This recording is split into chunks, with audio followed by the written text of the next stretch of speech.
Halo, Assalamualaikum warahmatullahi wabarakatuh. Pada kesempatan kali ini kita akan belajar bareng atau berdiskusi tentang soal-soal yang bakal muncul nanti di pretest PPG teman-teman. Jadi ini soal yang saya buat berdasarkan kisi-kisi terbaru yang ada di PPG Kemendikbud. Bagi teman-teman yang belum lihat kisi-kisi, silahkan download di sana di PPG Kemendikbud. Jadi kesimpulannya pada soal yang ada itu hanya soal tes bakat minat dan pedagogi serta profesional ya teman-teman. Jadi sudah saya jelaskan bagaimana tentang soal tes bakat minat, silahkan ditonton videonya. Untuk tes TPA tidak apa-apa, teman sudah belajar, silahkan diingat-ingat saja, siapa tahu nanti ada kejutan ya. Jangan sampai ada kejutan nanti di tes ya. Jadi deret, TPA dan sebagainya itu tetap saja dipahami ya, tapi jangan fokus ke sana, kita fokus di kisi-kisi sekarang ini. Jadi dari semua kisi-kisi yang sudah saya lihat dari bahasa Indonesia maupun bahasa Inggris maupun SD, semua sama tentang pedagoginya ya, semua pedagoginya sama ya. Bukan pedagoginya tapi di bakat minatnya ya. Jadi ini saya buat untuk semua mapel ya. Jadi untuk semua mapel semua sama untuk bakat minatnya. Ada nasionalisme, ada patriotisme, ada sikap berwibawa, ada sikap tegas, ada sikap disiplin dan sebagainya. Insyaallah nanti kita akan perbanyak soal-soalnya. Mudah-mudahan diberi kesempatan dan waktu luang untuk berbagi dengan teman-teman. Bagi yang baru bergabung, jangan lupa subscribe, like dan berkomentarlah ya teman-teman, biar saya makin semangat. Tanpa berlama-lama kita langsung masuk ke soal yang pertama. Raden Mas Suardi Suryaningrat atau dikenal dengan Ki Hajar Dewantara adalah seorang tokoh bangsa yang terkenal dengan kesederhanaannya. Bahkan ia mengharuskan anggota keluarganya menggunakan barang produksi lokal yang harganya murah. Dari sikap beliau dapat dikatakan bahwa beliau memiliki integritas yang tinggi karena A. Memilih menggunakan produk lokal demi kemajuan bangsa. B. Memilih barang yang harganya murah sehingga memberikan contoh bagi anggota keluarganya. C. Memiliki kebiasaan yang baik pada dirinya dan ditanamkan dalam keluarganya dan masyarakat. D. Tidak boros dan hidup bersahaja sehingga tidak menunjukkan perbedaan dengan masyarakat pada umumnya. E. Mengurangi perbedaan dengan masyarakat biasa walaupun seorang bangsawan ternama dengan cara menggunakan barang produk lokal yang murah. Oke, kira-kira yang mana jawabannya teman-teman? Silahkan dijawab. Oke, benar sekali. Jadi jawaban yang tepat ada di option A ya. Memilih menggunakan produk lokal demi kemajuan bangsa. Jadi ini adalah salah satu sikap nasionalisme sekaligus patriotisme. Jadi tidak harus berperang seperti yang dulu-dulu ya.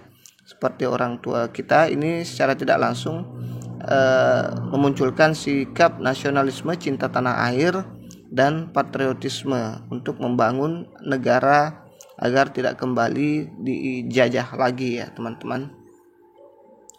Baik, kita lanjut ke soal berikutnya. Setelah melewati berbagai perjuangan dan mendapatkan kemerdekaan, bangsa Indonesia masih menghadapi beragam ancaman bagi pertahanan dan keamanan negara. Atas dasar tersebut dilakukan upaya pertahanan negara yang bertujuan A. Mempertahankan kemerdekaan negara Indonesia dan kembali terjajahnya bangsa Indonesia oleh bangsa lain.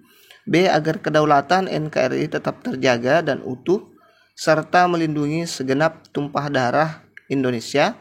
C. Untuk memperkuat pertahanan dan keamanan negara sehingga kewibawaan bangsa dan Indonesia tetap dihargai dan dihormati oleh bangsa lain. D. Untuk menunjukkan bahwa NKRI adalah sebuah negara yang besar dan tangguh. E. Untuk menunjukkan bahwa bangsa Indonesia adalah bangsa yang kuat dan siap menghadapi segala tantangan. Kira-kira yang mana jawabannya teman-teman? Ya, benar sekali. Jadi jawaban yang tepat adalah option E ya. Untuk menunjukkan bahwa bangsa Indonesia adalah bangsa yang kuat dan siap menghadapi segala tantangannya. Jadi sekarang itu kita menuju manusia 4.0 seperti yang sudah saya bahas. Di sini kalau kita sudah bisa mencapai target ini, manusia 4.0, insya Allah kita bisa menunjukkan bahwa bangsa Indonesia adalah bangsa yang kuat dan siap menerima segala tantangan ke depannya ya teman-teman. Insya Allah nanti kalau teman-teman lulus, teman-teman akan membahas apa itu manusia 4.0 untuk menghadapi tantangan-tantangan ke depannya. Kita lanjut ke soal berikutnya ya. Jadi tadi itu masih nasionalisme atau patriotisme ya, bisa masuk di sana semua. Generasi muda memiliki peran yang besar dalam perjuangan bangsa Indonesia untuk memperoleh kemerdekaan. Salah satu wujud nyata peran generasi muda adalah lahirnya Sumpah Pemuda. Di bawah ini yang bukan merupakan arti penting Sumpah Pemuda bagi bangsa Indonesia adalah A. Menjadi alat pemersatu para pemuda bangsa Indonesia. B. Meningkatkan kesejahteraan para pemuda yang memperjuangkan kemerdekaan Indonesia. C. Menambah semangat generasi muda dalam mengusir penjajah. D. Menyatukan seluruh organisasi kepemudaan bangsa Indonesia. E. Menambah semangat untuk merdeka pada generasi muda Indonesia. Kira-kira yang mana jawabannya? Ya, wujud nyata peran generasi muda, lahirnya Sumpah Pemuda yang bukan ya. Jadi ada kata kunci bukan atau kecuali. Jadi yang tidak termasuk adalah option B ya. Option B, meningkatkan kesejahteraan para pemuda yang memperjuangkan kemerdekaan. Jadi ini bukanlah salah satu wujud peran generasi muda ya, yang bukan merupakan arti penting dari Sumpah Pemuda bagi bangsa Indonesia. Jadi tidak ada yang meningkatkan kesejahteraan, tidak ada hubungannya dengan kesejahteraan ya untuk Sumpah Pemuda ini. Ya, perlu teman-teman ketahui, ini soal-soal ini saya ambil dari FR P3K yang kemarin, jadi agak update ya, atau sama saya ambil juga dari FR soal CPNS 2019 kemarin dan 2021 kemarin ada kan yang bukan guru ya teman-teman. Ini nasionalisme dan patriotisme saya ambil dari sana ya. Baik, kita lanjut ke soal berikutnya. Jangan lupa subscribe, like, dan bantu share ya teman-teman, biar saya makin semangat. Berkomentarlah biar kita sharing di sana. Keberagaman budaya yang dimiliki oleh bangsa Indonesia memberikan konsekuensi bahwa kita harus memiliki sikap menghargai budaya orang. Berikut ini yang termasuk bentuk menghargai budaya orang lain adalah A. Bersikap selektif terhadap keberagaman budaya. B. Bersikap terbuka untuk menerima dan menerapkan budaya orang lain. C. Menghormati keberagaman budaya. D. Cenderung tertutup dan menghindari budaya orang lain. E. Selalu mencari sisi negatif terhadap budaya orang untuk dihindari. Nah, kira-kira yang mana jawabannya nih teman-teman? Ya, benar sekali. Jadi jawaban yang tepat ada di option B ya. Bersikap terbuka untuk menerima dan menerapkan budaya orang lain. Jadi jangan hanya budaya kita sendiri yang kita kembangkan terus-menerus. Harus terbuka dengan budaya-budaya orang lain. Kita ini di Indonesia berbeda-beda tapi tetap satu. Ada banyak sekali budaya, termasuk bahasa di situ. Jadi kita harus terbuka ya. Susah kalau kita tidak terbuka. dengan budaya lain. Kita banyak suku ya. Di Indonesia kita memiliki banyak sekali suku ya. Nah, ini salah. Tertutup juga salah, karena Indonesia tidak hanya memiliki satu budaya saja. Ini juga bagus, tapi lebih bagus yang ini ya. Nah, ini selektif apalagi ya. Ini juga tidak menghargai perbedaan. Jadi kita harus selalu menghargai perbedaan.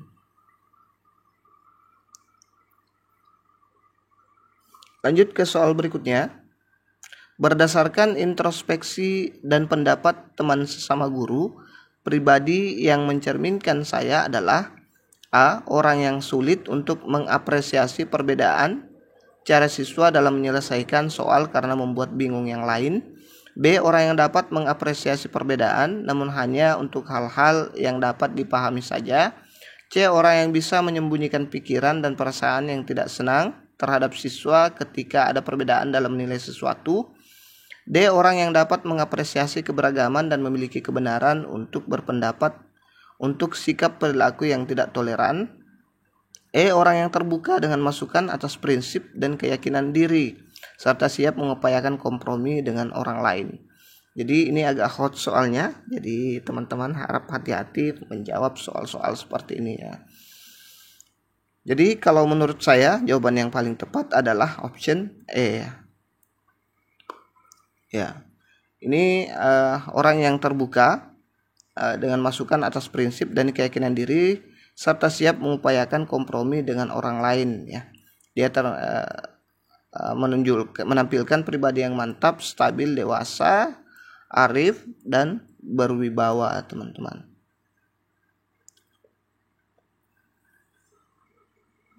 Kita lanjut ke soal berikutnya. Seorang guru menegur salah satu siswa saat mata pelajaran sedang berlangsung karena ia tidak mendengarkan penjelasan dari guru dan malah bermain handphone. Pernyataan yang patut digunakan guru untuk siswa tersebut adalah A. Sini berikan kepada saya handphone. Kamu ini waktunya pelajaran malah bermain handphone sendiri. B. Kamu sedang melakukan apa dengan handphone itu? Ayo dimatikan segera, fokus pada penjelasan pelajaran ini. C. Tolong disimpan dulu handphonenya, saat ini sedang berpelajaran. Kamu dapat menggunakannya nanti pada jam istirahat atau setelah pulang sekolah. D. Berikan handphonenya ke saya, kamu tidak menghargai guru. Jika tidak ingin mengikuti pelajaran, silakan keluar dari kelas. E. Tanpa pernyataan seraya merampas handphone siswa sambil terus menjelaskan pelajaran. Kira-kira yang mana jawaban yang tepat di sini, teman-teman? Ya, benar sekali. Jadi jawaban yang tepat adalah option C ya. Jadi pernyataan yang patut digunakan guru adalah harus efektif ya. Efektif itu dia tidak menyakiti hati siswa. Pokoknya silakan dibuka lagi apa itu berkomunikasi secara efektif. Teman-teman nanti akan dapat di modul insyaallah kalau lulus ya. Berkomunikasi efektif dengan peserta didik. Nah, di sini juga dia bersikap tegas ya. Bukan berarti tutur katanya lembut, tidak kasar, malah dianggap itu tidak tegas. Nah, di sini dia sangat tegas tapi menggunakan bahasa yang efektif ya. Tetap santun sesama peserta kepada peserta didik ya. Orang tua dan masyarakat ini sangat dibutuhkan sekali ya. Jadi jawaban yang tepat ada di option C ya.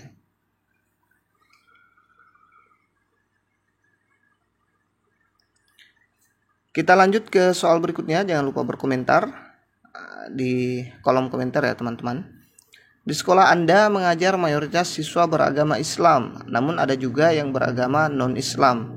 Ketika memasuki bulan Ramadan, Anda mendapati siswa non-Muslim yang sedang makan di depan kelas ketika teman-teman yang lain sedang menjalankan ibadah puasa. Sebagai seorang guru, apa yang Anda lakukan untuk menyikapi hal tersebut? A. Menasihati siswa agar tidak makan di depan kelas selama bulan Ramadan demi menghormati yang berpuasa. B. Keduanya memiliki hak masing-masing. Saya salah ketik. boleh berbuat sesuai keyakinannya. C. Menasihatinya siswa yang sedang puasa Ramadan bahwa makan dimanapun itu hak mereka. D. Meminta siswa tersebut untuk makan di tempat yang sepi agar tidak kelihatan teman-temannya yang sedang berpuasa. E. Tidak peduli dengan tindakan yang dilakukan siswa tersebut. Nah, kira-kira yang mana jawaban yang tepat, teman-teman? Ya, benar sekali. Jadi jawaban yang tepat adalah menasihati agar siswa tidak makan di depan kelas selama bulan Ramadan untuk menghormati atau menghargai agama yang lain ya, yang sedang berpuasa pada hari itu. Ini juga bagus di option D, tapi kita tidak menasihati ya. Menasihati lebih bagus menjelaskan ke mereka bahwa kita ini beragam. Kita memberikan juga contoh yang baik kepada siswa-siswi kita, saling menghargai antara satu dengan yang lain. Kita ini Bhinneka Tunggal Ika, punya keberagaman dalam berbudaya maupun beragama ya. Bersikap inklusif, bertindak objektif ya. Yang salah disalahkan ya. Kalau yang ini yang option B dan C itu malah menyalahkan yang lain ya. Objektif, tidak objektif. Serta tidak diskriminatif. Tidak boleh, kita sebagai guru tidak boleh diskriminatif terhadap siswa kita, terhadap lingkungan kita, baik agama, kelamin, ras, kondisi fisik, latar belakang keluarga, dan status sosial ekonomi. Oke, jadi itu saja dulu yang sempat kita share pada kesempatan kali ini. Kita akan lanjut part 2. Kalau teman-teman suka, silahkan berkomentar. Dan kita juga akan buat nanti untuk yang pedagoginya, termasuk PTK, memberikan penilaian dan sebagainya. Jadi jangan lupa subscribe, like, dan bantu share. Semoga bermanfaat. Semoga lulus semua. Wassalamualaikum warahmatullahi wabarakatuh.